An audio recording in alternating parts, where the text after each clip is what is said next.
واقعہ کربلا تاریخ اسلام کا پرسوز واقعہ ہے جو قیامت تک نہیں بلایا جا سکتا، جس میں نواسہ رسول حضرت امام حسین رضی اللہ تعالیٰ عنہ شہید کر دیے گئے تھے۔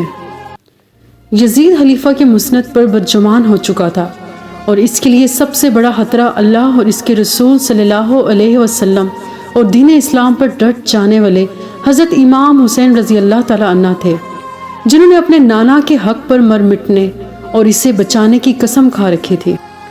یزید سمجھ رہا تھا کہ والد اور بھائی کی شہادت کے بعد حضرت امام حسین رضی اللہ تعالیٰ عنہ کمزور ہو چکے ہیں۔ اس نے سوچا اپنی طاقت کو مزید بڑھانے اور حکومت کو مکمل طور پر اپنے قابو میں کرنے کے لیے آپ رضی اللہ تعالیٰ عنہ کو راستے سے ہٹانا فائدہ مند ہوگا۔ اسے شاید معلوم نہیں تھا کہ سردار جنت کے لیے دنیاوی خلافت کوئی معنی نہیں رکھتی۔ کوفہ والوں کے سینکڑوں خطوط امام حسین رضی اللہ تعالیٰ عنہ کو موصول ہوئے، جن میں یزید اور ان کے الاکاروں کے مظالم بیان کیے جاتے تھے اور دین اسلام کو درپیش خطرات سے آگاہ کیا جاتا تھا۔ ایک اطلاع آپ کو یہ بھی ملی کہ شراب نوشی عام ہو چکی ہے۔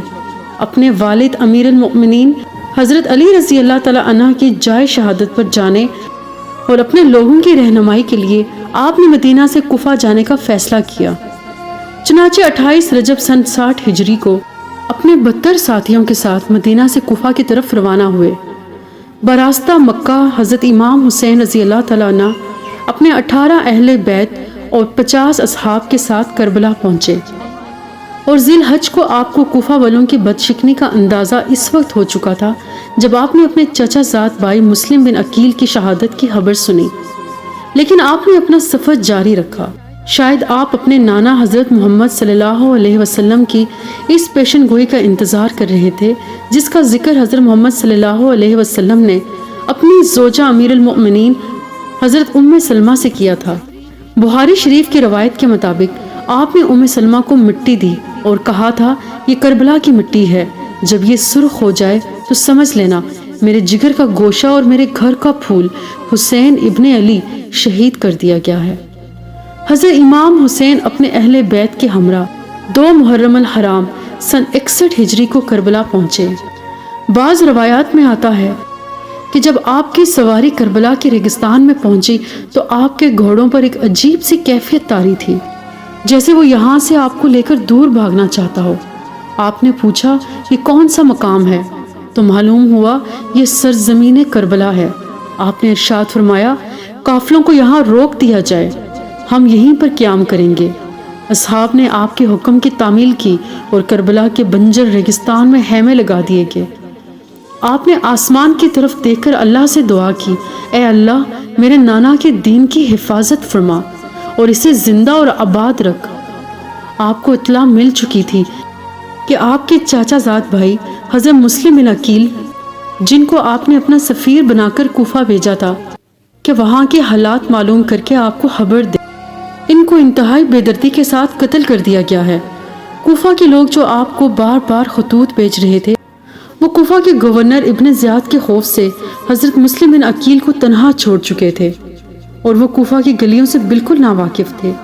ابن زیاد کے ایک سپہ سالار نے ان کو امان کا وعدہ دے کر گرفتار کیا اور بعد میں انہیں کوفہ کے محل کی چھت سے دھکا دے کر شہید کر دیا۔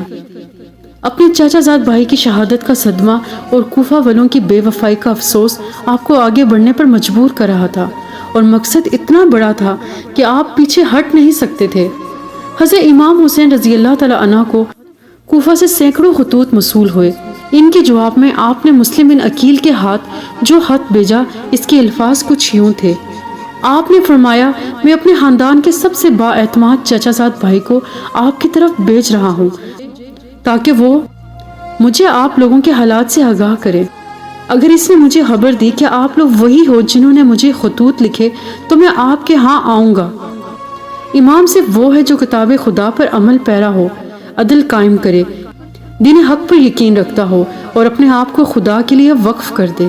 لیکن افسوس سفیر حضرت امام حسین رضی اللہ تعالیٰ عنہ حضرت مسلم بن عقیل کو شہید کر دیا گیا۔ خیمے لگ چکے تھے اور ترتیب کچھ یوں تھی کہ سب سے آگے پہلا خیمہ حضرت عباس کا تھا، حضرت عباس کا نام آتے ہی جو الفاظ ذہن میں آتے ہیں وہ ہیں وفا، سچائی، بہادری اور حق پر ڈٹ جانا۔ یہ ایسے شہید ہیں جو غازی کہلاتے ہیں۔ حضرت عباس حضرت علی رضی اللہ تعالیٰ عنہ کی دوسری بیوی ام البنین سے ہیں۔ حضرت عباس علمدار کربلا کے میدان میں حضرت امام کی فوج کے علمدار تھے۔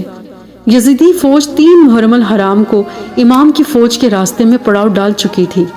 حالات کشیدگی کی طرف جا رہے تھے۔ حضرت امام حسین نے اپنے اصحاب اور اہل بیت کو اکٹھا کیا۔ آپ نے فرمایا میں آپ سب لوگوں سے اپنی بیعت اٹھاتا ہوں، آپ آزاد ہیں، جانا چاہیں تو جا سکتے ہیں۔ سب نے کہا ہم آپ پر جان نثار کریں گے، اپنے خون کے آخری قطرے تک دین حق کے لیے لڑیں گے۔ یزید کی بیعت کا مطلب تھا کہ اس کے تمام اقدامات کی توثیق جن کا دین اسلام متحمل نہیں ہو سکتا، لہٰذا آپ کے پاس 2 راستے تھے، یا واپس چلے جائیں یا حق پر رہتے ہوئے جنگ لڑیں۔ لیکن معلوم ہوا کہ واپسی کا راستہ یزیدی فوج بند کر چکی ہے۔ اب صرف جنگ تھی یا یزید کے ہاتھ پر بیعت۔ ابن زیاد قاضی کوفہ سے حضرت امام حسین کو باغی کہلوا کر قتل کا فتویٰ لے چکا تھا اور اس نے مزید فوج کربلا روانہ کر دی تھی تاکہ یزید کی خوشندی حاصل کر سکے۔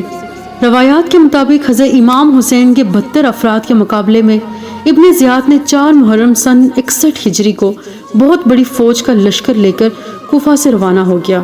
حضرت امام حسین کے ساتھ یزیدی فوج کے مذاکرات جاری تھے۔ 7 محرم الحرام کو یزیدی فوج نے طاقت کے نشے میں مست ہو کر حضرت امام حسین کو پیغام بھیجا، آپ اپنے خیمے پانی کے قریب سے اٹھا لیں، اور راستے میں یزیدی فوج کو بٹھا دیا گیا۔ امام نے پانی بند کرنے کا یہ ظلم اس لیے برداشت کر لیا کہ کہیں بعد میں لوگ یہ نہ کہیں کہ حضرت امام حسین اور یزیدی فوج میں تنازع پانی کا تھا اور جس پر لڑائی ہوئی۔ آپ نے ظلم برداشت کیا اور اپنے اصحاب کے ساتھ خیموں کو پانی سے دور لے گئے۔ تپتے صحرا میں سب لوگ پانی کی پیاس میں تڑپنے لگے۔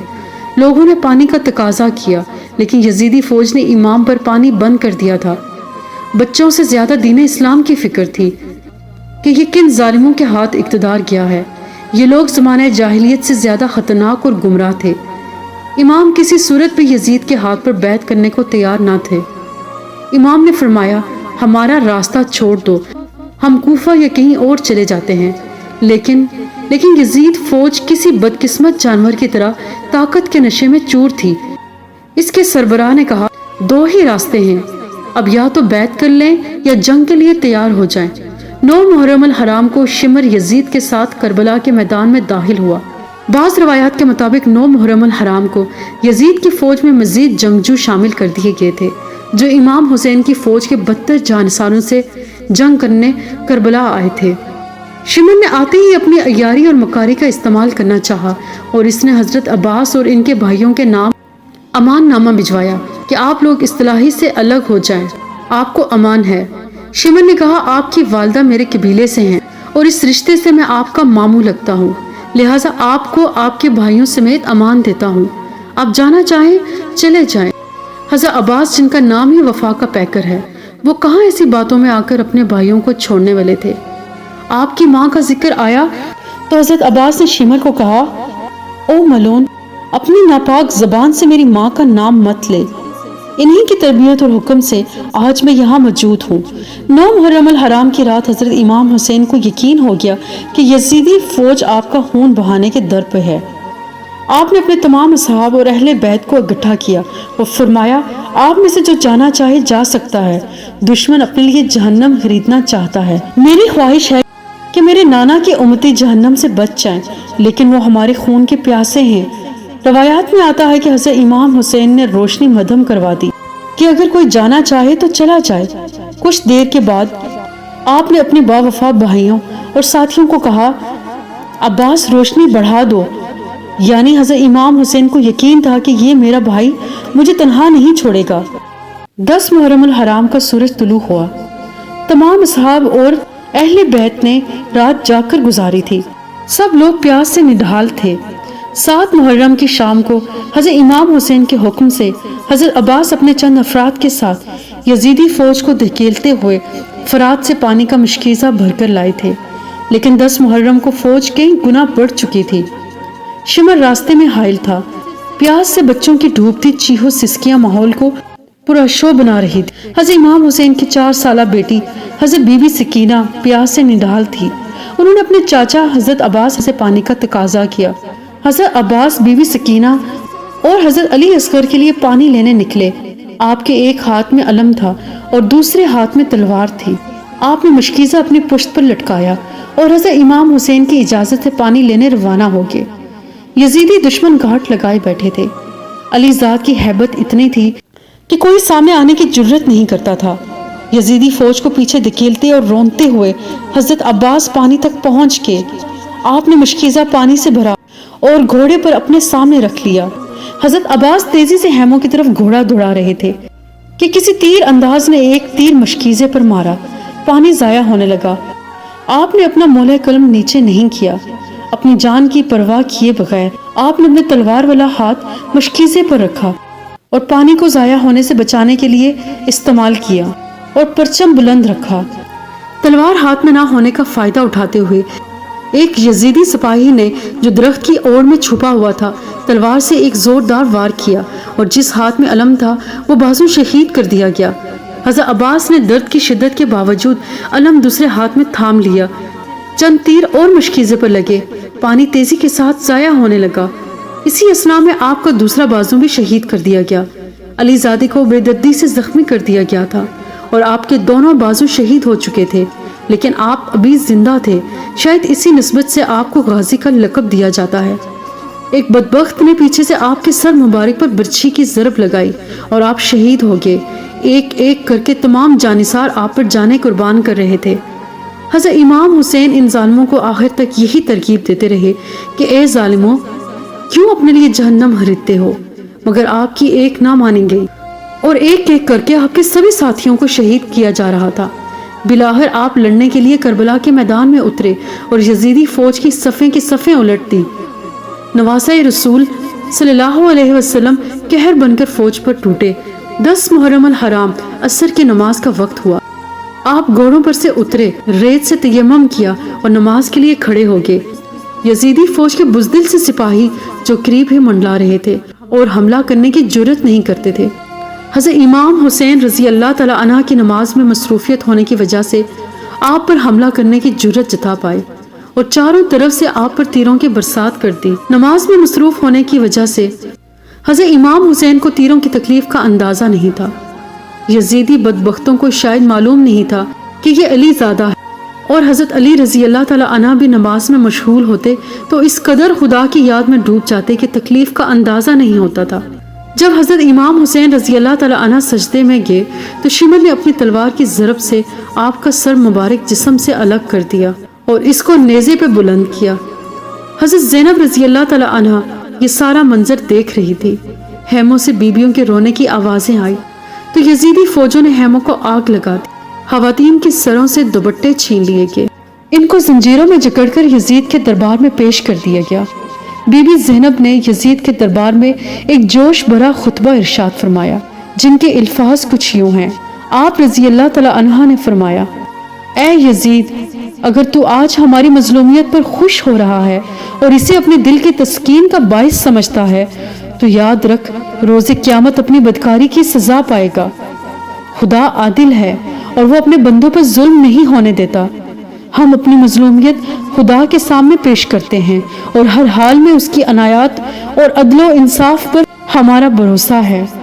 اے یزید، تو چاہے جتنا مکر و فریب کر کے اپنی بھرپور کوشش کر لے، مگر تجھے معلوم ہونا چاہیے کہ تو ہماری یاد لوگوں کے دلوں سے مٹا نہیں سکتا اور نہ ہی وحی الہی کے پاکیزہ اثار کو مٹا سکتا ہے۔ تو یہ خیال اپنے دل سے نکال دے کہ ظاہر سازی کے ذریعے تو ہماری شان و منزلت کو پا لے گا۔ تو نے جس گھنونے جرم کا ارتکاب کیا ہے اس کا بدنما داغ تو اپنے دامن سے مٹا نہیں سکتا۔